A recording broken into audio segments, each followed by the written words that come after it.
Good morning, good afternoon, or good night, and welcome to Command Power, the show in which we discuss all things Magic the Gathering with a focus on Commander. And today we have a brand new episode in our card spotlight series in which I look at a card that I feel is underplayed or underappreciated in Commander and discuss its merits. But before we do that, just a quick reminder to please click subscribe if you enjoy these videos. It's the only way the YouTube algorithm really notices me, and we're currently growing the channel and it helps me a lot. Much appreciated. And today we have a brand new spoiler spotlight for you. From Phyrexia, all will be one Commander decks. We have Norn's Decree for 2 colors and 1 white. It's an enchantment that says whenever one or more creatures an opponent controls deal combat damage to you, that opponent gets a poison counter. And whenever a player attacks, if one or more players being attacked are poisoned, the attacking player draws a card. So this is a really interesting take on Ghostly Prison and similar effects. I think it's really cool because it's going to prevent you being attacked in 2 entirely different ways and from 2 entirely different angles. One is a negative kind of reinforcement and the other one is a positive kind of reinforcement.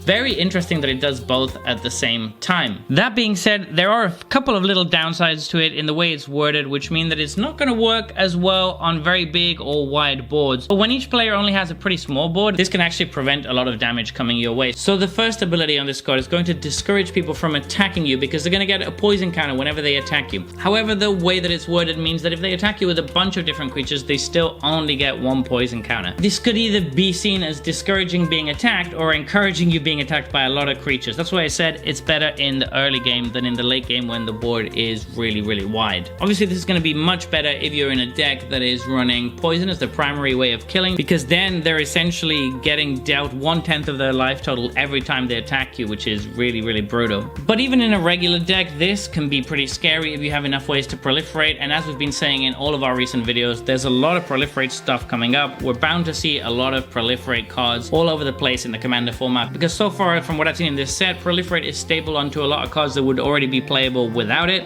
So it's just an added bonus, which means it's probably going to show up quite a bit. So yeah, that makes this pretty scary because it's not only a defensive card and also a finisher, but then it also has the second ability. And the second ability is interesting in that it encourages your opponents to attack one another instead of attacking you. So basically, you shouldn't have any poison counters on you, which means your opponents are going to be incentivized to attack other players with at least one of their creatures so that they can draw a card.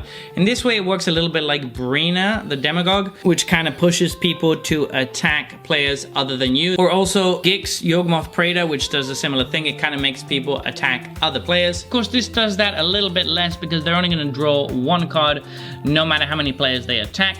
So there is a very low cap on that. They basically just need to send 1 creature to another player that's poisoned, and the rest are still free to come at you. Of course, if they do come at you and they deal damage to you, then they're also going to be taking a poison counter. Very interesting card. It's going to make for some very interesting political situations. It's going to make it very uncomfortable for some players to attack.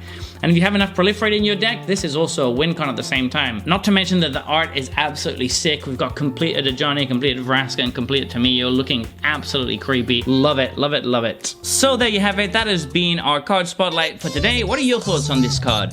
Let me know in the comment section below. I read all comments and respond to all of them too. And if you enjoyed this video, don't forget to click like or subscribe. It really helps the channel. And until next time, take care. Woo!